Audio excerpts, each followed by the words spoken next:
ಎಲ್ಲರಿಗೂ ನಮಸ್ತೆ. ಸೌಮ್ಯ ಸುರೇಶಾಚಾರ್ ಯೂಟ್ಯೂಬ್ ಚಾನಲ್ಗೆ ಸ್ವಾಗತ. ನಾನು ಸೌಮ್ಯ. ಶ್ರೀ ವಾಸವಿ ಕನ್ನಿಕಾ ಪುರಾಣ ದ್ವಿತೀಯೋಧ್ಯಾಯ. ಓಂ ಹ್ರೀಂ ಶ್ರೀಂ ಓಂ ಹ್ರೀಂ ಶ್ರೀಂ. ಧರ್ಮನಂದನೋಪಾಖ್ಯಾನ. ವೈಶ್ಯವಂಶ ಕಥೆಯನ್ನು ಶ್ರವಣ ಮಾಡಲು ಆಸಕ್ತರಾಗಿದ್ದ ಶೌನಕಾದಿ ಮಹಾಮುನಿಗಳನ್ನು ನೋಡಿ ಸೂತ ಮಹರ್ಷಿಯು, ಹೇ ವೈಶ್ಯಕುಮಾರರೇ, ಪೂರ್ವದಲ್ಲಿ ಬುದ್ಧಿಕುಶಲನಾದ ಧರ್ಮನಂದನನಿಗೆ ಆದಿಶೇಷನು ಹೇಳಿದ ಪಾವನ ಚರಿತ್ರೆಯನ್ನು ನಾರದರು ನನಗೆ ಏಕಾಂತದಲ್ಲಿ ಹೇಳಿದರು.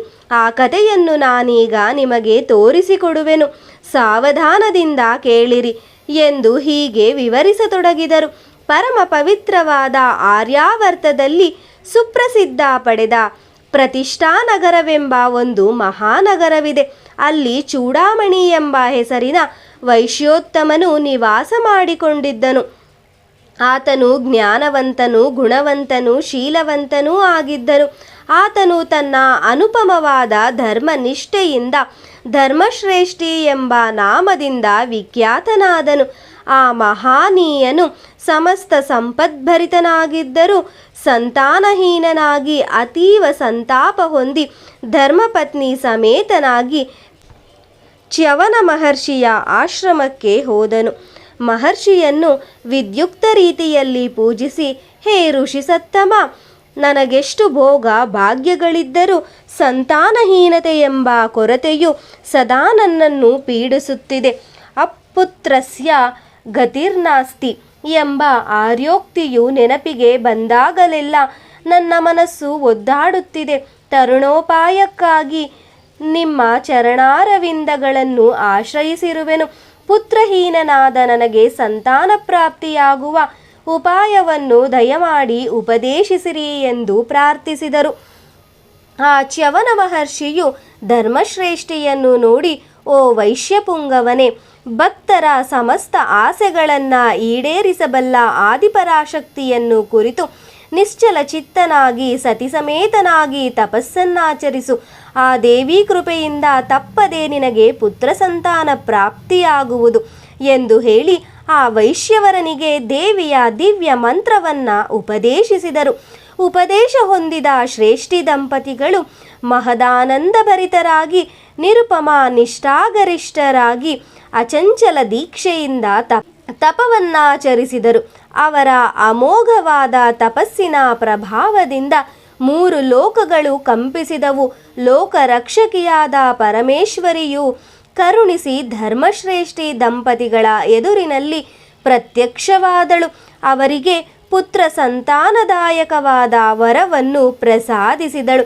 ಅನಂತರ 1 ಸಂವತ್ಸರ ಕಳೆದ ಕೂಡಲೇ ಧರ್ಮಶ್ರೇಷ್ಠಿಯ ಭಾರ್ಯೆಯಾದ ಆರ್ಯಕಳು ತೇಜೋನಿಧಿಯಾದ ಓರ್ವ ಕುಮಾರನಿಗೆ ಜನ್ಮವಿತ್ತಳು. ಆ ಬಾಲಕನು ತನ್ನ ಧರ್ಮನಿರತಿಯಿಂದಲೂ ತ್ಯಾಗ ಗರಿಮೆಯಿಂದಲೂ ಜಗದ್ವಿಖ್ಯಾತನಾಗಬಲ್ಲನು ಎಂದು ಜ್ಯೋತಿಷಿಗಳು ಹೇಳಿದರು.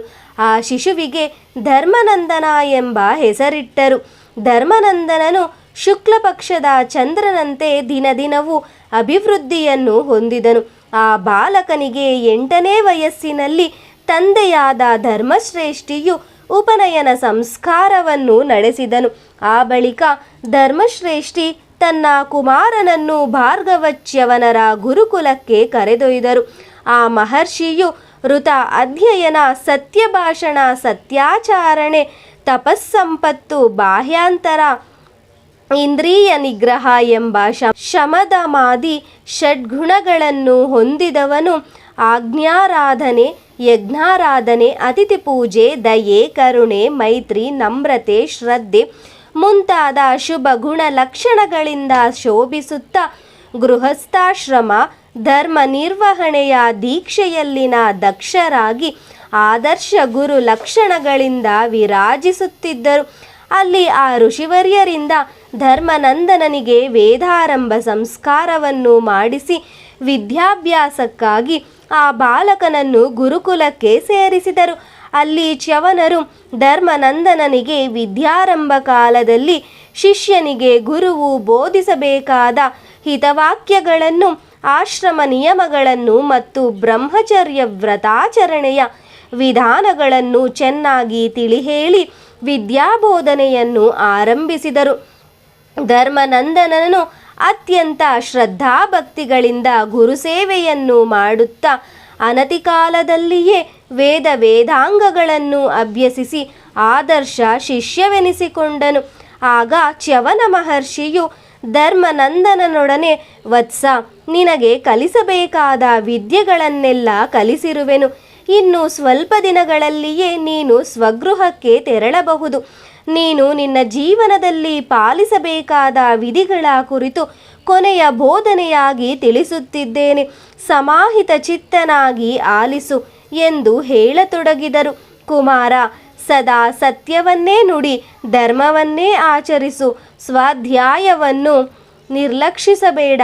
ಆಚಾರ್ಯನಿಗೆ ಪ್ರೀತಿಕರವಾದ ಕಾಣಿಕೆಗಳನ್ನು ತಂದು ದಕ್ಷಿಣೆಯಾಗಿ ಸಮರ್ಪಿಸು. ಸದ್ಗೃಹಸ್ಥನಾಗಿ ಸತ್ಸಂತಾನವನ್ನು ಹೊಂದಿ ವಂಶೋದ್ಧಾರ ಮಾಡು. ಆತ್ಮರಕ್ಷಣೆಯ ಕುಶಲತೆಯಿಂದ ಎಂದು ದೂರವಾಗಬೇಡ. ಧರ್ಮಯುತವಾದ ನ್ಯಾಯವಾದ ಮಾರ್ಗದಿಂದ ನಿನ್ನ ಸಂಪದಗಳನ್ನು ಅಭಿವೃದ್ಧಿ ಮಾಡಿಕೊಳ್ಳುವುದರಲ್ಲಿ ಅಸಡ್ಡೆ ತೋರಿಸಬೇಡ ಮತ್ತು ಆ ಸಂಪದಗಳಿಂದ ಲೋಕ ಕಲ್ಯಾಣಕರ ಕಾರ್ಯಗಳನ್ನು ಮಾಡುವುದರಲ್ಲಿ ಅಶ್ರದ್ಧೆ ತೋರಿಸಬೇಡ. ಸ್ವಾಧ್ಯಾಯ, ಪ್ರವಚನ ಈ ಎರಡನ್ನು ನಿರ್ಲಕ್ಷ್ಯ ಮಾಡಬೇಡ. ತಾಯಿ, ತಂದೆ, ಆಚಾರ್ಯ, ಅತಿಥಿಗಳನ್ನು ದೈವಸ್ವರೂಪರೆಂದು ಭಾವಿಸಿ ಸೇವಿಸು. ನಿಂದ್ಯಾ ಕಾರ್ಯಗಳನ್ನು ಬಿಟ್ಟು ಅನಿಂದ್ಯವಾದ ಕರ್ಮಗಳನ್ನೇ ಆಚರಿಸು. ನಿಮಗಿಂತ ಶ್ರೇಷ್ಠರಾದವರು ಎದುರಾದರೆ ಅವರನ್ನು ಆಹ್ವಾನಿಸಿ ಆದರಿಸು. ಪ್ರಿಯ ಧರ್ಮನಂದನ, ಆತ್ಮ ಸಾಕ್ಷಾತ್ಕಾರವನ್ನು ಹೊಂದಿ ದುಃಖಪೂರ್ಣವಾದ ಭವಸಾಗರವನ್ನು ದಾಟುವುದೇ ವೇದಗಳ ಸಾರ. ಆದರೆ ಎಲ್ಲರ ಮನಸ್ಸುಗಳಲ್ಲೂ ಒಳ್ಳೆಯ ಕಾಮನೆಗಳು ಮೊದಲಿನಿಂದಲೂ ಹುಟ್ಟುವುದಿಲ್ಲ. ಆದ್ದರಿಂದ ಧರ್ಮವು ಸತ್ಕರ್ಮಗಳಿಂದ, ಸದ್ಭಾವಗಳಿಂದ ಹೇಗೆ ಜೀವಿಸಬೇಕೆಂದು ವಿಧಿ ನಿಷೇಧ ರೂಪದಲ್ಲಿ ತಿಳಿಸುತ್ತಿದೆ. ಶ್ರುತಿ ಪ್ರತಿಪಾದಿತವಾದ ವಿಧದಲ್ಲಿ ಜೀವಿಸುವವರ ಹೃದಯಗಳಲ್ಲಿ ನಿತ್ಯಾನಿತ್ಯ ವಿವೇಕ, ವೈರಾಗ್ಯ, ದೈವ ಸಾಕ್ಷಾತ್ಕಾರದ ವಾಂಛೆ ಕ್ರಮವಾಗಿ ಉಂಟಾಗುವವು. ಪ್ರಿಯವಾದ ಸತ್ಯವನ್ನು ಹೇಳು, ಅಪ್ರಿಯವಾದದ್ದನ್ನು ಹೇಳಬೇಡ. ಅಜಾಗರೂಕತೆಯಿಂದ ಅಸತ್ಯವನ್ನಾಡಬೇಡ. ಮಹನೀಯರು ವಿಚಾರ ಮಾಡುತ್ತಿರುವಾಗ ನಿಶಬ್ದವಾಗಿ ಕುಳಿತು ಶ್ರದ್ಧೆಯಿಂದ ಆಲಿಸು. ಯಾರಿಗಾದರೂ ದಾನವನ್ನು ಕೊಡುವಾಗ ದೇಶ, ಕಾಲ, ಪಾತ್ರತ್ವಗಳನ್ನು ವಿವೇಚಿಸಿ ಯಥಾಶಕ್ತಿ ಶ್ರದ್ಧೆಯಿಂದ, ವಿನಯದಿಂದ, ಭಯ ಭಕ್ತಿಗಳಿಂದ, ಹೆಚ್ಚಿನ ಸಂತೋಷದಿಂದ, ಪ್ರೇಮದಿಂದ, ಶುಭಾಕಾಂಕ್ಷಪೂರ್ವಕವಾಗಿ ಆಯಾ ದಾನಗಳನ್ನು ನೀಡಬೇಕು. ಅಶ್ರದ್ಧೆಯಿಂದ ದಾನ ಕೊಡಬಾರದು. ಶಾಸ್ತ್ರಾವಿಹಿತ ಕರ್ಮಗಳನ್ನು ಕುರಿತಾಗಲಿ ವಿಚಾರಗಳನ್ನು ಕುರಿತಾಗಲಿ ನಿನಗೆ ಸಂದೇಹಗಳು ಉಂಟಾದರೆ ಸ್ವತಂತ್ರರು, ದಯಾ ಧರ್ಮಯುತರು, ಕರ್ಮಕುಶಲರು, ಧೀಮಂತರೂ ಆದವರನ್ನು ಆಶ್ರಯಿಸಿ ನಿನ್ನ ಸಂದೇಹಗಳನ್ನು ನಿವಾರಿಸಿಕೊಂಡು ಕರ್ಮಾಚರಣೆಯನ್ನು ಮಾಡು. ಇನ್ನು ಸಮಾಜದಲ್ಲಿ ದೋಷಿಗಳಾಗಿ ಪರಿಗಣಿಸಲ್ಪಡುವರೊಡನೆ ಹೇಗೆ ವರ್ತಿಸಬೇಕು ತಿಳಿಯದಾದಾಗ ಮೇಲೆ ಹೇಳಿದ ಲಕ್ಷಣಗಳಿಂದ ಕೂಡಿದ ಆ ಪ್ರಾಜ್ಞರು ಆ ದೋಷಿಗಳೊಡನೆ ಹೇಗೆ ವರ್ತಿಸುವರೋ ಗಮನಿಸಿ ಅವರನ್ನೇ ನೀನು ಅನುಸರಿಸು. ನಾನೀಗ ಹೇಳಿದ ವಿಷಯಗಳೆಲ್ಲ ದೈವಾಜ್ಞೆಯೆಂದು, ಉಪದೇಶವೆಂದು, ವೇದಸಾರವೆಂದು ಮತ್ತು ಕರ್ತವ್ಯವೆಂದು ಗ್ರಹಿಸಿ ಆಚರಿಸಿ ಧನ್ಯಜೀವಿಯಾಗು. ಈ ವಿಷಯಗಳೆಲ್ಲ ತೈತ್ತರೀಯ ಉಪನಿಷತ್ತಿನಲ್ಲಿ ತಿಳಿಸಲಾಗಿರುವ ವೇದೋಪದೇಶಗಳು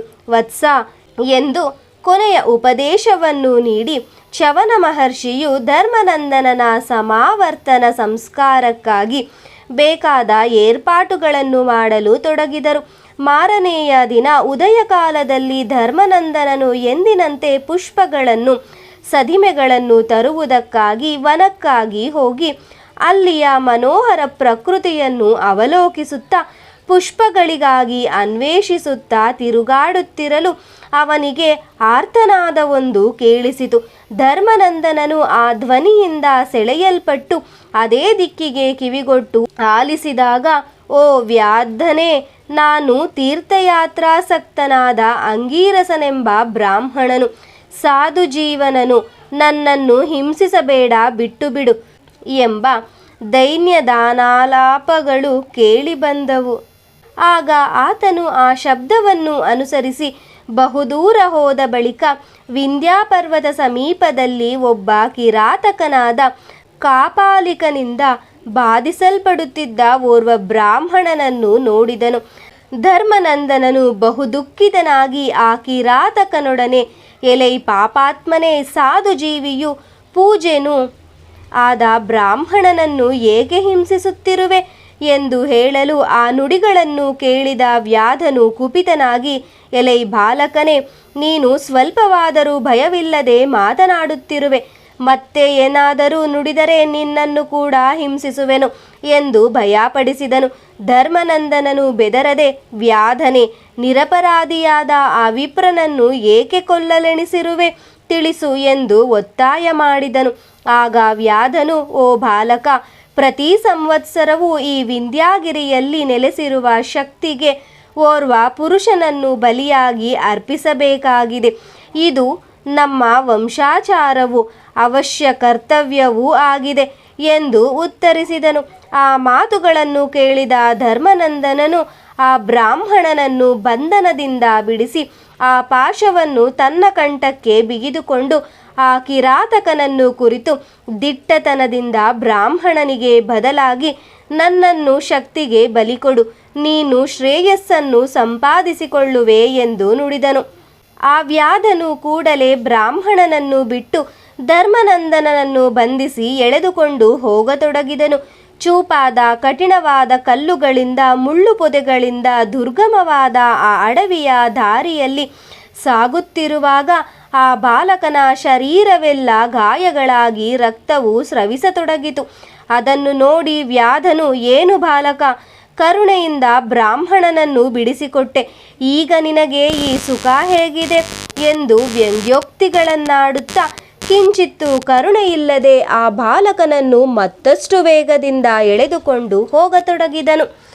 ಧರ್ಮನಂದನನು ಅಣುಮಾತ್ರವೂ ವಿಚಲಿತನಾಗದೆ ಸ್ಥಿರಚಿತ್ತನಾಗಿ ವ್ಯಾಧನ ಹಿಂದೆ ಹೋಗತೊಡಗಿದನು. ಸಿಂಹ, ಕರಡಿ ಮುಂತಾದ ಭಯಂಕರ ಮೃಗಗಳಿಂದ ಕೂಡಿದ ಆ ದುರ್ಗಮ ಅರಣ್ಯದಲ್ಲಿ ಧರ್ಮನಂದನನನ್ನು ಎಳೆದೊಯ್ಯುತ್ತಾ ವ್ಯಾಧನು ವೇಗವಾಗಿ ನಡೆಯುತ್ತಾ ಒಂದು ಕಡೆ ಆಕಸ್ಮಿಕವಾಗಿ ನಿಂತನು. ಸ್ವಲ್ಪ ದೂರದಿಂದ ಒಂದು ದೊಡ್ಡ ಸೈನ್ಯವು ಬರುತ್ತಿರುವುದನ್ನು ಸೂಚಿಸುವ ಒಂದು ಭಯಂಕರ ಧ್ವನಿಯನ್ನು ಕೇಳಿದನು.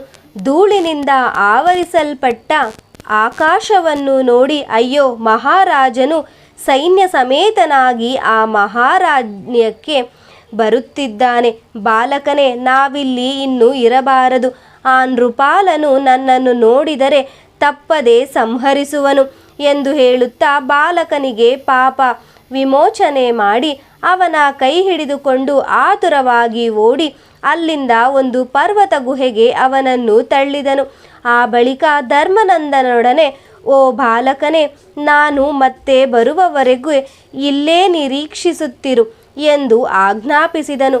ತರುವಾಯ ಸಂಶಯಾತ್ಮವಾದ ಆ ಕಿರಾತನು ಬಿಲದ ದ್ವಾರವನ್ನು ಒಂದು ದೊಡ್ಡ ಬಂಡೆಯಿಂದ ಮುಚ್ಚಿ ಅಲ್ಲಿಂದ ಹೋಗಿ ಒಂದು ಮಹಾವೃಕ್ಷವನ್ನೇರಿ ಕೊಂಬೆಗಳ ಮರೆಯಲ್ಲಿ ಅಡಗಿಕೊಂಡನು. ಅಷ್ಟರಲ್ಲಿ ಭದ್ರನೆಂಬ ಮಗಧ ದೇಶಾಧಿಪತಿಯು ಸೈನ್ಯ ಸಮೇತನಾಗಿ ಬೇಟೆಯಾಡುತ್ತಾ ಬಂದನು. ಆಯಾಸಗೊಂಡಿದ್ದ ಆ ರಾಜನು ವಿಶ್ರಾಂತಿಗಾಗಿ ಆ ಕಿರಾತನು ಹತ್ತಿದ್ದ ವೃಕ್ಷದ ಕೆಳಗೆಯೇ ಬಂದು ಕುಳಿತನು. ದೈವವಶದಿಂದ ಮರದಲ್ಲಿ ಬಚ್ಚಿಟ್ಟುಕೊಂಡಿದ್ದ ಕಿರಾತನು ರಾಜನ ಕಣ್ಣಿಗೆ ಬಿದ್ದನು. ಲೋಕಕಂಟಕನಾದ ಕಾಪಾಲಿಕ ವ್ಯಾಧನ್ಯಾರೋ ದಾರಿಹೋಕರನ್ನು ಕೊಲ್ಲುವ ಬಯಕೆಯಿಂದ ಈ ಮರದ ಕೊಂಬೆಗಳಲ್ಲಿ ಬಚ್ಚಿಟ್ಟುಕೊಂಡಿದ್ದಾನೆ. ಇವನು ವಧಾರ್ಹನು, ಇವನನ್ನು ಕೂಡಲೇ ಹಿಡಿದು ವಧಿಸಿರಿ ಎಂದು ರಾಜನು ತನ್ನ ಸೈನ್ಯರಿಗೆ ಆಜ್ಞಾಪಿಸಿದನು. ಆ ಕಿರಾತಕನನ್ನು ಕಾಪಾಲಿಕನಾದ್ದರಿಂದ ಮಂತ್ರತಂತ್ರಗಳಿಂದ ಮಾಯಾಯುದ್ಧವನ್ನು ಮಾಡಿದನು. ಕಡೆಗೆ ಭದ್ರ ಮಹಾರಾಜನು ತೀಕ್ಷ್ಣವಾದ ಅರ್ಧಚಂದ್ರಾಕಾರ ಬಾಣವನ್ನು ಪ್ರಯೋಗಿಸಿ ಅವನ ಶಿರವನ್ನು ಛೇದಿಸಿದನು. ಬಳಿಕ ಆ ರಾಜನು ಸಂತಸದಿಂದ ಅಲ್ಲಿಯೇ ಸ್ವಲ್ಪ ವೇಳೆ ವಿಶ್ರಮಿಸಿ ತನ್ನ ಪುರಕ್ಕೆ ಹಿಂದಿರುಗಿದನು. ಧರ್ಮನಂದನನಿಗೆ ಆದಿಶೇಷನ ಸಂದರ್ಶನ ಜ್ಞಾನಬೋಧೆ. ಇಲ್ಲಿ ಹೀಗಿರಲು ಶಂಕರನ ಕಂಠಾಹಾರವಾದ ವಾಸುಕಿ ಎಂಬ ನಾಗರಾಜನು ಪರಮೇಶ್ವರನ ಅನುಮತಿ ಪಡೆದು ಆದಿಶೇಷನನ್ನು ನೋಡುವ ಆಕಾಂಕ್ಷೆಯಿಂದ ಕೈಲಾಸದಿಂದ ಹೊರಟು ಭೂಲೋಕವನ್ನು ಸೇರಿದನು. ಆತನು ಪಾತಾಳದ ಬಿಲದ ದ್ವಾರದ ಬಳಿ ಒಂದು ದೊಡ್ಡ ಬಂಡೆಯಿಂದ ಆ ದ್ವಾರವು ಮುಚ್ಚಲ್ಪಟ್ಟಿರುವುದನ್ನು ನೋಡಿ ಮಹೋಗ್ರನಾಗಿ ತೀವ್ರವಾಗಿ ಬುಸುಗುಟ್ಟಿದನು. ತಕ್ಷಣವೇ ಆ ಬಂಡೆಯು ಸಿಡಿದು ಸಾವಿರಾರು ಚೂರುಗಳಾಗಿ ಹೋಯಿತು. ಅನಂತರ ಆ ಗುಹಾಂತರ್ಭಾಗದಲ್ಲಿ ದೈವಧ್ಯಾನ ತತ್ಪರನಾಗಿ ಕುಳಿತಿದ್ದ ಧರ್ಮನಂದನನನ್ನು ನೋಡಿ ವಾಸುಕಿಯು ಆಶ್ಚರ್ಯಚಕಿತನಾದನು. ಆತನು ಬಾಲಕನನ್ನು ಧ್ಯಾನ ಸಮಾಧಿಯಿಂದ ಎಚ್ಚರಗೊಳಿಸಿದನು. ಧರ್ಮನಂದನನು ಕಣ್ತೆರೆದು ತನ್ನ ಎದುರಿನಲ್ಲಿದ್ದ ವಾಸುಕಿಯನ್ನು ನೋಡಿ ನಮಸ್ಕರಿಸಿ ಬಲು ವಿಧಗಳಲ್ಲಿ ನಾಗರಾಜನನ್ನು ಸ್ತುತಿ ಮಾಡಿದನು.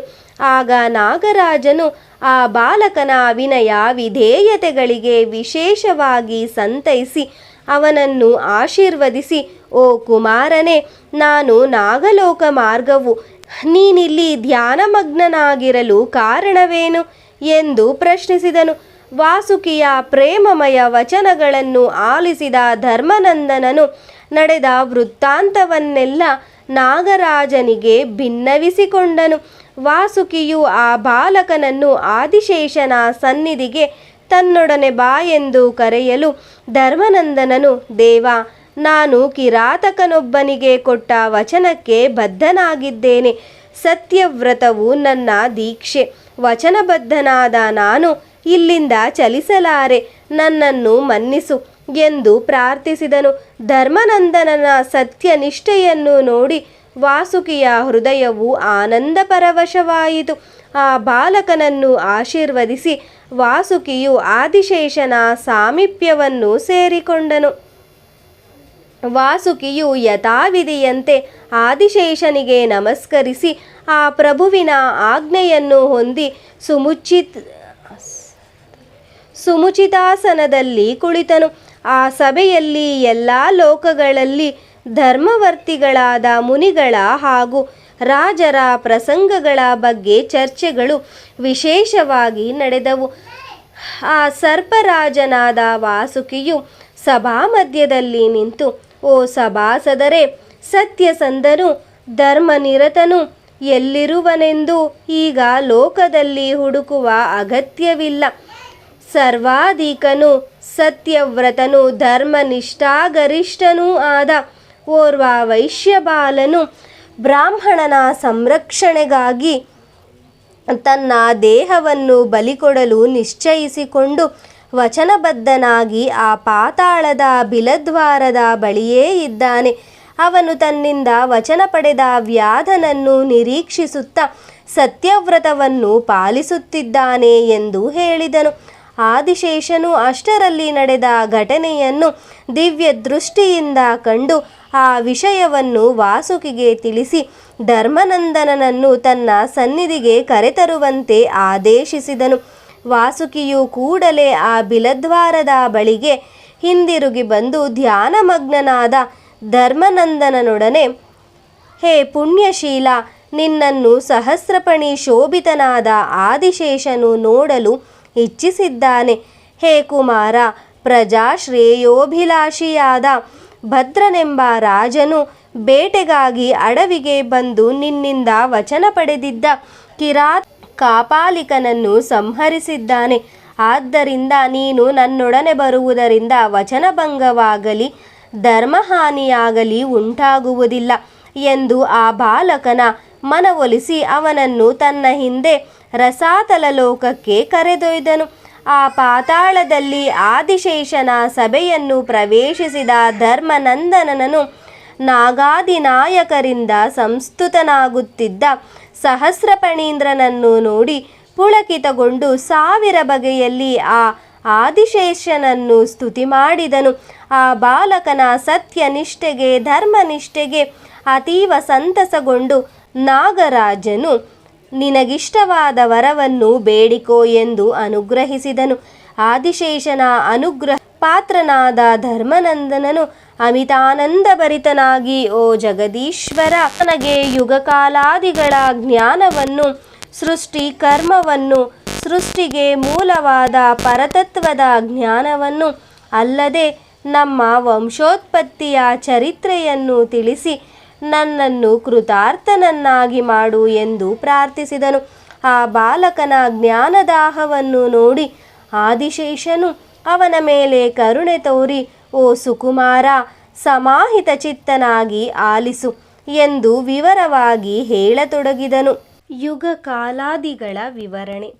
ಕೃತಯುಗಕ್ಕೆ 16,28,000 ಸಂವತ್ಸರಗಳು, ತ್ರೇತಾಯುಗಕ್ಕೆ 12,88,000 ಸಂವತ್ಸರಗಳು, ದ್ವಾಪರ ಯುಗಕ್ಕೆ 8,32,000 ಸಂವತ್ಸರಗಳು, ಕಲಿಯುಗಕ್ಕೆ 4,32,000 ಸಂವತ್ಸರಗಳು ಎಂದು ಕಾಲದ ಪ್ರಮಾಣಗಳು ಹೇಳಲ್ಪಟ್ಟಿವೆ.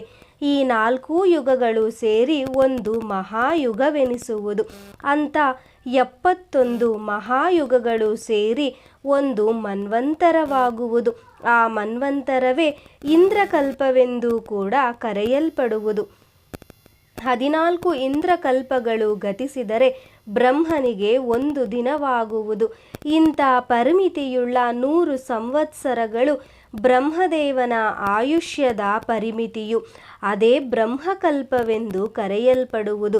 100 ಬ್ರಹ್ಮಕಲ್ಪಗಳು ಗತಿಸಿದರೆ ದೀರ್ಘಾಯು ಮುನಿಗೆ 1 ದಿನವಾಗುವುದು. 27 ಕೋಟಿ ದೀರ್ಘಾಯು ಮುನೀಂದ್ರರು ಗತಿಸಿದರೆ ರೋಮಶಾಕ್ಯ ಮುನಿಯ 1 ರೋಮವು ಉದುರಿ ಹೋಗುವುದು. 30 ಕೋಟಿ ರೋಮಶಾಕ್ಯ ಮುನಿಗಳ ರೋಮಗಳು ಕೊನೆಗೊಂಡರೆ ಅಷ್ಟವಕ್ರ ಮುನಿಯ 1 ಮೂಳೆಯು ಜೀರ್ಣವಾಗುವುದು. 40 ಕೋಟಿ ಅಷ್ಟಾವಕ್ರ ಮುನಿಗಳ ಮೂಳೆಗಳು ಗತಿಸಿದರೆ ಪಾದದೃಗ್ಮುನಿಗೆ ಕ್ಷಣಕಾಲವಾಗುವುದು.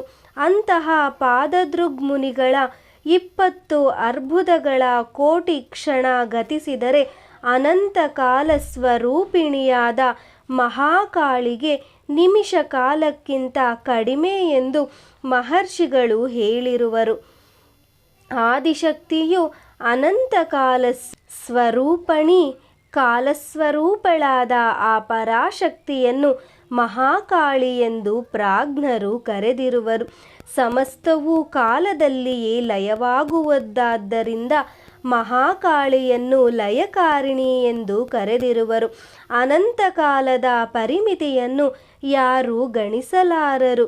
ಅಂತಹ ಕಾಲದ ಅನಂತತ್ವವನ್ನು ಕುರಿತು ಒಂದು ಭಾವನೆಯನ್ನು ಉಂಟು ಮಾಡುವುದಕ್ಕಾಗಿ ದೀರ್ಘಾಯು ರೋಮಶಾಕ್ಯ ಮುನಿ, ಅಷ್ಟಾವಕ್ರ ಮುನಿ, ಪಾದದೃಗ್ಮುನಿ ಮುಂತಾದವರನ್ನೆಲ್ಲ ಕಲ್ಪಿಸಿ ಅವರ ಆಯುಹು ಪ್ರಮಾಣಗಳನ್ನು ತಮ್ಮ ಮೇಧಾಶಕ್ತಿಯಿಂದ ಊಹಿಸಿ ಮಹರ್ಷಿಗಳು ಹೇಳಿರುವರು.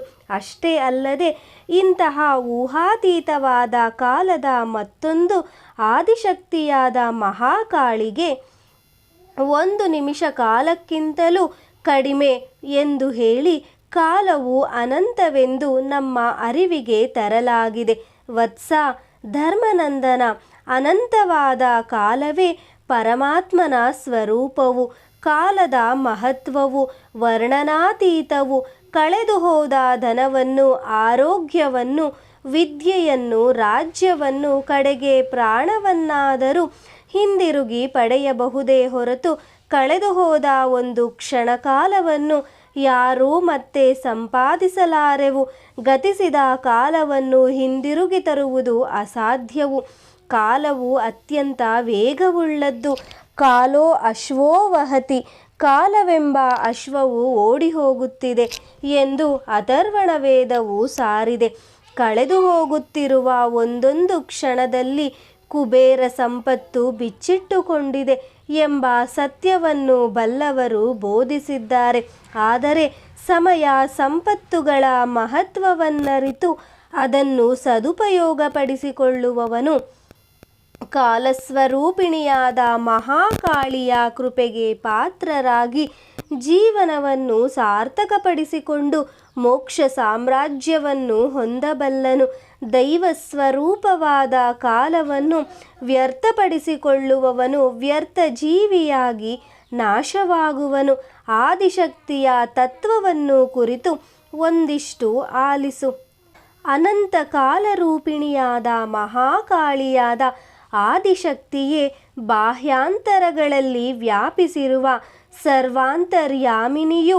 ಆ ಶಕ್ತಿಯೇ ಸೂಕ್ಷ್ಮಳಾಗಿ ನಿತ್ಯಳಾಗಿ ಸರ್ವ ಜಗತ್ ಸೃಷ್ಟಿಗೆ ಆದಿಯಾಗಿ ರಕ್ಷಕಿಯಾಗಿ ಸಮಸ್ತಕ್ಕೂ ಆಧಾರಳಾಗಿ ಸರ್ವ ಸಾಕ್ಷಿಣಿಯಾಗಿ ಸಕಲ ವಿಶ್ವ ಸಂವೇಶ್ಯಳಾಗಿ ಸಮಸ್ತ ದೇವ ದೇವೇಶಿಯಾಗಿ ವಿರಾಜಿಸುತ್ತಿರುವ ಪರಾಶಕ್ತಿಯೂ ಅವಳೇ. ಅನೇಕ ಬಾಹೋದರ ವದನ ನೇತ್ರಗಳಿರುವವಳಾಗಿ ಆಗಮ ನಿಗಮಾತೀತ ವೇದಿನಿಯಾಗಿ ಅಖಿಲ ಸೃಷ್ಟಿ ಸ್ಥಿತಿ ಲಯಕಾರಿಣಿಯಾಗಿ ಅಂತರ್ಮುಖಿಗಳಾದ ಯೋಗೀವರರಿಂದ ಅವರ ಹೃದಯಾಕಾಶದಲ್ಲಿ ದರ್ಶಿಸಲ್ಪಡುವ ಪರಮೇಶ್ವರಿಯು ಜಗತ್ತುಗಳು ಲಯ ಹೊಂದಿದರು, ಬ್ರಹ್ಮಾದಿಗಳು ಅಂತ್ಯಗೊಂಡರು, ಸಮಸ್ತ ಸಮುದ್ರಗಳು ಇಲ್ಲವಾದರು, ವಿಶ್ವದಲ್ಲೆಲ್ಲ ಅಂಧಕಾರವಾವರಿಸಿ ತಮೋರೂಪದಲ್ಲಿ ಗುಣಸಾಮ್ಯವೇರ್ಪಟ್ಟರು. ಪರಂಜ್ಯೋತಿಯಾದ ಆ ಪರಾಶಕ್ತಿಯು ಸರ್ವತ್ರ ವ್ಯಾಪಿಸಿ ಮಹಾ ತೇಜಸ್ಸಿನಿಂದ ಪ್ರಕಾಶಿಸುತ್ತಿರುತ್ತಾಳೆ. ಆ ಶಕ್ತಿಯು ತನ್ನಿಂದ ಕಲ್ಪಿಸಲ್ಪಟ್ಟ ಮಾಯೆಯಿಂದ ಮಹತ್ತತ್ವವನ್ನು ಸೃಷ್ಟಿಸಿರುವಳು. ಅನಂತರ ಪ್ರಸಿದ್ಧವಾದ ಮಹದಾಹಂಕಾರವನ್ನು ಸೃಷ್ಟಿಸಿರುವಳು. ಹಾಗೆ ಅಹಂಕಾರದಲ್ಲಿ ತಮಸ್ಸು ರಜಸ್ಸು ತತ್ವಗಳನ್ನು ಸೃಷ್ಟಿಸಿದಳು. ತಾನೇ ತನ್ನ ಅಲೌಕಿಕ ಮಹಾಶಕ್ತಿಯಿಂದ ತಮೋಗುಣ ಪ್ರಧಾನವಾದ ಈಶ್ವರನನ್ನು, ರಜೋಗುಣ ಪ್ರಧಾನವಾದ ಬ್ರಹ್ಮನನ್ನು, ಸತ್ವಗುಣ ಪ್ರಧಾನವಾದ ವಿಷ್ಣುವನ್ನು ಸೃಜಿಸಿದಳು. ನಂತರ ಆ ಪರಾಶಕ್ತಿಯು ಬ್ರಹ್ಮನಿಗೆ 4 ವೇದಗಳನ್ನು, ಜಗತ್ ಸೃಷ್ಟಿ ಕುಶಲತೆಯನ್ನು ಪ್ರಸಾದಿಸಿದಳು. ವಿಷ್ಣುವಿಗೆ ಲೋಕರಕ್ಷಣೆಗಾಗಿ ಚಕ್ರಾಯುಧವನ್ನು ನೀಡಿದಳು. ಈಶ್ವರನಿಗೆ ಜಗತ್ ಸಂಹಾರಕ ಶಕ್ತಿಯನ್ನು, ತ್ರಿಶೂಲವನ್ನು ನೀಡಿ ಸಂತುಷ್ಟಾಂತರಂಗಳಾದಳು. ವತ್ಸ ಧರ್ಮನಂದನ ಆ ದೇವಿಯ ಮಹಾತ್ಮೆಯನ್ನು ಬ್ರಹ್ಮಾದಿಗಳಿಗೆ ಪೂರ್ಣವಾಗಿ ಅರಿಯಲು ಸಾಧ್ಯವಾಗದು. ಸಹಸ್ರ ಶೀರ್ಷನಾದ ನನಗೂ ಕೂಡ ವರ್ಣಿಸಲು ಅಸಾಧ್ಯವಾಗಿದೆ ಎಂದು ಆದಿಶೇಷನು ಹೇಳಲು ಮಿಗಿಲಾದ ಆಸಕ್ತಿಯಿಂದ ಕೂಡಿ ಅನಂತನಿಗೆ ಪದೇ ಪದೇ ಪ್ರಣಾಮ ಮಾಡುತ್ತಾ, ಓ ದೇವಾ ದೇವ ಅನಂತ, ಆ ಪರಾಶಕ್ತಿಯ ಮಹತ್ವವನ್ನು ಚೆನ್ನಾಗಿ ತಿಳಿಸಿ ಹೇಳಲು ನೀನೊಬ್ಬನೇ ಸಮರ್ಥನು. ನನ್ನ ಮೇಲೆ ಕರುಣೆಯಿಟ್ಟು ನನಗೆ ಆ ಪರಾಶಕ್ತಿಯ ಮಹತ್ವವನ್ನು, ಆ ಜಗನ್ಮಾತೆಯ ದಿವ್ಯ ಕಥೆಗಳನ್ನು ತಿಳಿಸಿ ಹೇಳು ಎಂದು ಪ್ರಾರ್ಥಿಸಿದನು. ಆಗ ಆದಿಶೇಷನು ಕರುಣಾಂತರಂಗನಾಗಿ, ಕಂದ ಧರ್ಮನಂದನ, ಪೂರ್ವದಲ್ಲಿ ಒಮ್ಮೆ ಸಾಕ್ಷಾತ್ ಆದಿ ಪರಾಶಕ್ತಿಯೇ ಇಂದ್ರನಿಗೆ ತನ್ನ ನಿಜತತ್ವವನ್ನು ವಿವರಿಸಿ ಹೇಳಿದಳು. ಆ ತತ್ವ ರಹಸ್ಯವನ್ನು ಸಾವಧಾನದಿಂದ ಕೇಳು, ನಿನಗೆ ನಿಸ್ಸಂದೇಹವಾದ ಜ್ಞಾನವು ಲಭಿಸುವುದು ಎಂದು ವಿವರಿಸತೊಡಗಿದನು. ಆದಿಪರಾಶಕ್ತಿಯ ಮಹತ್ವ. ಪೂರ್ವದಲ್ಲಿ ಮದಗರ್ವಿತರಾದ ರಾಕ್ಷಸರು ದೇವತೆಗಳೊಡನೆ ಯುದ್ಧ ಮಾಡಿದರು. ಸೋತು ಹೋದ ದಾನವರು ಸ್ವರ್ಗ ಮರ್ತ್ಯ ಲೋಕಗಳನ್ನು ಬಿಟ್ಟು ಪಾತಾಳಕ್ಕೆ ಓಡಿ ಹೋದರು. ವಿಜಯ ಗರ್ವದಿಂದ ಬೀದಿ ಮೆರೆದ ದೇವತೆಗಳು ಮೋಹವಶರಾಗಿ ತಮ್ಮ ಪರಾಕರ್ಮಗಳನ್ನು ವರ್ಣಿಸಿಕೊಳ್ಳುತ್ತಾ ಪರಾಶಕ್ತಿಯ ಪ್ರಭಾವವನ್ನು ವಿಸ್ಮರಿಸಿ ಸೃಜನ ಪಾಲನ ಲಯಗಳಿಗೆ ತಾವೇ ಕರ್ತರೆಂದು, ತಮಗಿಂತ ಮಹಿಮಾನ್ವಿತರಾದವರು ಅನ್ಯರಾರೂ ಇಲ್ಲವೆಂದು ಪ್ರಲಾಪ ಮಾಡಿದರು. ಪರಾಶಕ್ತಿಯು ಅವರ ಗರ್ವವನ್ನು ತೊಲಗಿಸಿ ಅವರನ್ನು ಕರುಣಿಸಬೇಕೆಂಬ ಸಂಕಲ್ಪದಿಂದ ಆ ದೇವತೆಗಳ ಮುಂದೆ ತೇಜೋಮಯ ಯಕ್ಷ ರೂಪದಲ್ಲಿ ಪ್ರತ್ಯಕ್ಷಳಾದಳು. ಕೋಟಿ ಚಂದ್ರರು ಒಂದೇ ಬಾರಿ ಉದಯಿಸಿದಾಗ ಬೀರುವ ತಂಪಾದ ಕರುಣಾಕಟಾಕ್ಷ ಮಾಲಿಕೆಯ ವಿನ್ಯಾಸದೊಡನೆ ಕೋಟಿ ಸೂರ್ಯರ ಮಹಾತೇಜದಿಂದ ಕೋಟಿ ಮಿಂಚುಗಳ ಪ್ರಕಾಶಕ್ಕೆ ಸಮವಾಗಿ ಹೊಳೆಯುತ್ತಿದ್ದ ಒಂದು ಅಪೂರ್ವ ಮಹಾತೇಜಃಪುಂಜವನ್ನು ತಮ್ಮ ಎದುರಿನಲ್ಲಿ ನೋಡಿ ದೇವತೆಗಳು ಆಶ್ಚರ್ಯಚಕಿತರಾದರು. ಎಲ್ಲರೂ ಒಂದೆಡೆ ಸೇರಿ ಅದರ ತತ್ವವನ್ನು ಕುರಿತು ವಿಚಾರ ಮಾಡತೊಡಗಿದರು. ಕೊನೆಗೆ ಆ ಯಕ್ಷ ಶಕ್ತಿಯನ್ನು ಸಮೀಪಿಸಿ ಅದು ಏನೆಂದು ಪ್ರಶ್ನಿಸುವುದು ಯುಕ್ತವೆಂದು ನಿರ್ಣಯಿಸಿದರು. ಸರ್ವೇಶ್ವರನಾದ ಇಂದ್ರನು ಅಗ್ನಿಯನ್ನು ಕರೆತು, ಓ ಅಗ್ನಿದೇವ, ನಮಗೆ ಮುಖಸ್ಥಾನದಲ್ಲಿ ನೆಲೆಸಿರುವವನು ನೀನೆ. ಆದ್ದರಿಂದ ನೀನು ಹೋಗಿ ಆ ಅದ್ಭುತ ಪ್ರಕಾಶ ತತ್ವವನ್ನು ತಿಳಿದುಕೊಂಡು ಬಾ ಎಂದು ಆದೇಶಿಸಿದನು. ದೇವತೆಗಳಲ್ಲಿ ತಾನೇ ಅಗ್ರಗಣ್ಯನೆಂದು ಭಾವಿಸಿದ ಅಗ್ನಿಯು ವೇಗವಾಗಿ ಆ ತೇಜೋಮೂರ್ತಿಯ ಬಳಿ ಸಾರಿ ನಿಂತನು. ತನ್ನ ಎದುರು ನಿಂತ ಅಗ್ನಿಯನ್ನು ನೋಡಿ ಆ ಜ್ಯೋತಿಸ್ವರೂಪವು, ಯಾರು ನೀನು? ನಿನ್ನ ಶಕ್ತಿ ಎಂತಹುದು ಎಂದು ಪ್ರಶ್ನಿಸಿತು. ಅದಕ್ಕೆ ಅಗ್ನಿಯು, ನಾನು ಜಾತವೇದನು, ಲೋಕದಲ್ಲಿ ಏನನ್ನಾದರೂ ಸುಟ್ಟು ಭಸ್ಮ ಮಾಡಬಲ್ಲ ಶಕ್ತಿಯುಳ್ಳವನು ಎಂದು ಪ್ರತ್ಯುತ್ತರ ನೀಡಿದನು. ಆಗ ಆ ಪರಮತೇಜವು ಒಂದು ತೃಣವನ್ನು ಅಗ್ನಿಯ ಮುಂದಿಟ್ಟು, ಲೋಕಗಳನ್ನು ಸುಡಬಲ್ಲ ಶಕ್ತಿಯು ನೀನಾಗಿದ್ದುದಾದರೆ ಈ ತೃಣವನ್ನು ಭಸ್ಮ ಮಾಡು ಎಂದು ಕೇಳಿತು. ಹುತಾಶನಾದ ಅಗ್ನಿಯು ತನ್ನ ಶಕ್ತಿಯನ್ನೆಲ್ಲ ವಿನಿಯೋಗಿಸಿ ಕೂಡ ಆ ಹುಲ್ಲುಕಡ್ಡಿಯನ್ನು ಸುಡಲಾರದೆ ನಾಚಿಕೆಯಿಂದ ಸುರರ ಬಳಿಗೆ ಹಿಂದಿರುಗಿದನು. ಅಗ್ನಿದೇವನ ಮುಖಭಂಗ ಕೇಳಿದ ಇಂದ್ರನು ವಾಯುದೇವನನ್ನು ಕರೆದು, ಓ ವಾಯುದೇವ, ನೀನು ಲೋಕದಲ್ಲೆಲ್ಲ ತುಂಬಿಕೊಂಡಿರುವೆ. ನಿನ್ನಿಂದಲೇ ಸೃಷ್ಟಿ ಎಲ್ಲವೂ ಪ್ರಾಣವಂತವಾಗಿದೆ. ಜೀವಿಗಳ ಪ್ರಾಣಗಳಾಗಿವೆ. ಅವರ ಶಕ್ತಿಗಳನ್ನು ಧಾರಣೆ ಮಾಡುತ್ತಿರುವೆ. ಆಜ್ಞಾತತ್ವದಿಂದ ಪ್ರಕಾಶಿಸುತ್ತಿರುವ ಆ ಮಹಾತೇಜದ ಸತ್ಯವನ್ನು ತಿಳಿದುಕೊಳ್ಳಲು ನೀನೇ ಸಮರ್ಥನು. ನೀನು ಹೋಗಿ ಆ ತೇಜೋ ರಹಸ್ಯವನ್ನು ತಿಳಿದುಕೊಂಡು ಬಾ ಎಂದು ಆದೇಶಿಸಿದನು. ಇಂದ್ರನ ನುಡಿಗಳನ್ನು ಕೇಳಿ ವಾಯುವು ಆ ತೇಜೋಮೂರ್ತಿಯ ಬಳಿಗೆ ಸಾಗಿ ತನ್ನನ್ನು ಕುರಿತು ತನ್ನ ಶಕ್ತಿಯನ್ನು ತಿಳಿಸಿಕೊಟ್ಟನು. ಆಗ ಆ ಜ್ಯೋತಿಸ್ವರೂಪವು ಪೂರ್ವದಂತೆಯೇ ಆ ವಾಯುವಿನ ಮುಂದೆ ತೃಣವನ್ನಿರಿಸಿ ಅದನ್ನು ಕದಲಿಸುವಂತೆ ಕೇಳಿತು. ಆದರೆ ವಾಯುದೇವನು ಆ ಹುಲ್ಲುಕಡ್ಡಿಯನ್ನು ಕಿಂಚಿತ್ತೂ ಅಲುಗಾಡಿಸಲಾರದೆ ನಾಚಿ ದೇವತೆಗಳ ಬಳಿಗೆ ಹೊರಟು ಹೋದನು. ಮಿಕ್ಕ ದೇವತೆಗಳೆಲ್ಲರೂ ತಮ್ಮ ಮಿಥ್ಯಾಗರ್ವವನ್ನು ತಿಳಿದುಕೊಂಡು ಆ ಯಕ್ಷರೂಪದ ಪ್ರಕಾಶದ ಕಡೆಗೆ ಹೋಗಲು ಸಾಹಸ ಮಾಡಲಿಲ್ಲ. ಕೊನೆಗೆ ಇಂದ್ರನೇ ಆ ಯಕ್ಷರೂಪದ ಬಳಿಗೆ ಹೋದನು. ಆದರೆ ಆ ಯಕ್ಷರೂಪವು ಅವನಿಗೆ ಕಾಣಿಸಲಿಲ್ಲ. ಇಂದ್ರನು ತನಗುಂಟಾದ ಪರಾಭವದಿಂದ ಬಲು ಚಿಂತೆಗೊಳಗಾದನು. ನಡೆದ ಅದ್ಭುತ ಕೃತ್ಯವೆಲ್ಲ ಪರಾಶಕ್ತಿಯ ಲೀಲಾ ವಿಲಾಸವೆಂದು ಕೊನೆಗೆ ಗ್ರಹಿಸಿ ಆ ಜ್ಯೋತಿ ತತ್ವವನ್ನು ಮನಸಾ ಶರಣು ಬೇಡಿಕೊಂಡನು. ಆಗ ಆಕಾಶದಿಂದ, ಓ ಇಂದ್ರ, ಮಾಯಾ ಬೀಜವನ್ನು ಜಪಿಸು ಎಂದು ಒಂದು ಅಶರೀರವಾಣಿ ಕೇಳಿಸಿತು. ಇಂದ್ರನು ಸುದೀರ್ಘಕಾಲ ಮಾಯಾ ಬೀಜ ಜಪಧ್ಯಾನದಲ್ಲಿ ನಿಮಗ್ನನಾದನು. ಕಡೆಗೆ ಚೈತ್ರ ಮಾಸದಲ್ಲಿ ನವಮಿಯ ತಿಥಿಯ ದಿನ ಆ ಮಹಾತೇಜವು ಮತ್ತೆ ಆವಿರ್ಭವಿಸಿತು. ಆ ತೇಜೋಮಂಡಲ ಮಧ್ಯದಲ್ಲಿ ನವಯೌವನವತಿಯಾದ ಓರ್ವ ಕುಮಾರಿಯನ್ನು ಇಂದ್ರನು ದರ್ಶಿಸಿದನು. ಆ ಕನ್ಯೆಯು ಜಟಾ ಕುಸುಮದಂಥ ಅರುಣ ಶರೀರ ಕಾಂತಿಯಿಂದ ಆದ ತಾನೇ ಉದಯಿಸುತ್ತಿರುವ ಕೋಟಿ ಸೂರ್ಯರ ಪ್ರಕಾಶದಿಂದ ಕೂಡಿ ಬಾಲಚಂದ್ರನು ಆಭೂಷಣವಾಗಿರಲು ಪಾಶ, ಅಂಕುಶ, ವರದ ಮತ್ತು ಅಭಯ ಮುದ್ರೆಗಳನ್ನು ಧರಿಸಿದ ಚತುರ್ಭುಜೆಯು ಸರ್ವಾಂಗ ಸುಂದರಿಯೂ ಆಗಿ ಭಕ್ತಜನ ಕಲ್ಪವಲ್ಲಿಯಾಗಿ ಸರ್ವಾಲಂಕಾರ ಭೂಷಿತಳಾಗಿ ತ್ರಿನೇತ್ರಿಯಾಗಿ ಭುವನೇಶ್ವರಿಯಾಗಿ ದರ್ಶನ ನೀಡಿದಳು. 3 ಕಣ್ಣುಗಳಿಂದ ಕೂಡಿದ ತ್ರಿಮಾತೆಯರ ಮಾತೆಯನ್ನು ನೋಡಿ ಇಂದ್ರನು ಸಹಸ್ರ ನೇತ್ರಗಳಿಂದ ಆನಂದಾಶ್ರುಗರೆದನು.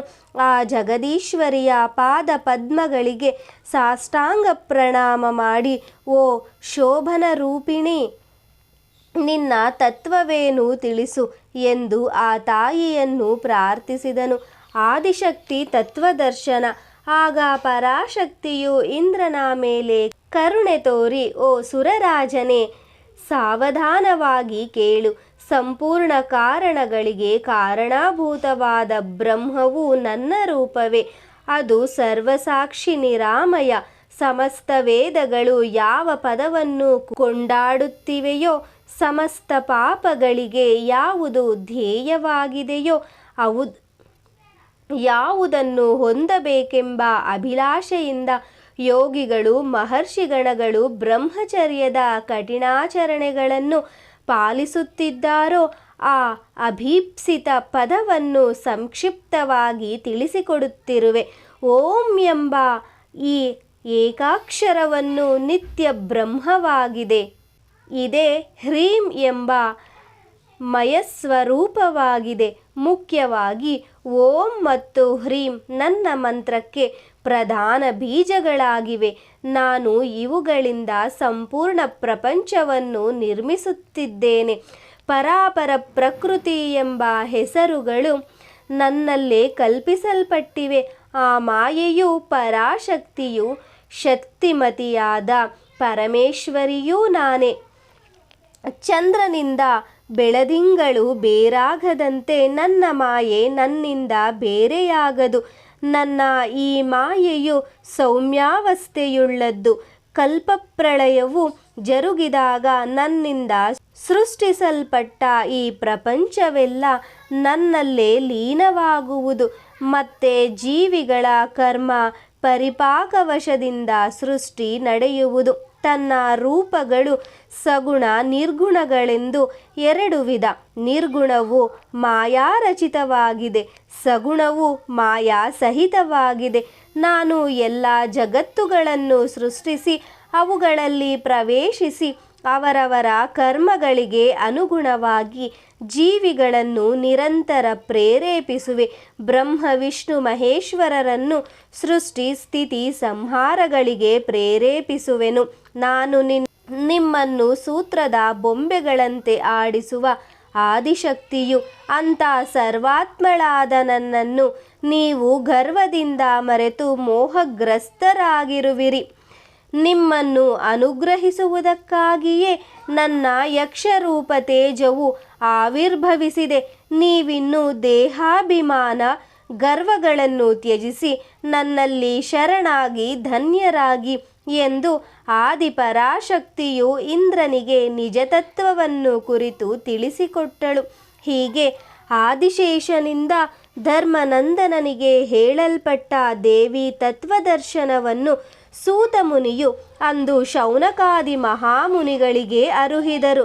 ಆ ಪರಮ ಪವಿತ್ರ ವಿಷಯಗಳನ್ನೇ ನಾನೀಗ ನಿಮಗೆ ವಿವರಿಸಿರುವೆನು ಎಂದು ಸಾಲಂಕಾಯನ ಋಷಿಯು ಮಣಿಗುಪ್ತಾದಿಗಳಿಗೆ ಅರುಹಿಸಿ, ಪ್ರಿಯ ವೈಶ್ಯಪುತ್ರರೇ, ನಿಮಗೊಂದು ವಿಶಿಷ್ಟ ವಿಷಯವನ್ನು ತಿಳಿಸುತ್ತಿರುವೆನು. ಯಕ್ಷಗಣಾಧಿಪತಿಯಾದ ಕುಬೇರನ ಅಂಶರೂಪಿಗಳಾಗಿ ವಿರಾಜಿಸುತ್ತಾ ಕುಬೇರಾಂಶಜರೆಂದು ಹೆಸರು ಹೊಂದಿ ನಿನ್ನ ವಂಶೀಯರು ಆದಿಯಿಂದಲೂ ಪರಾಶಕ್ತಿಗೆ ಪ್ರಿಯ ಭಕ್ತರು.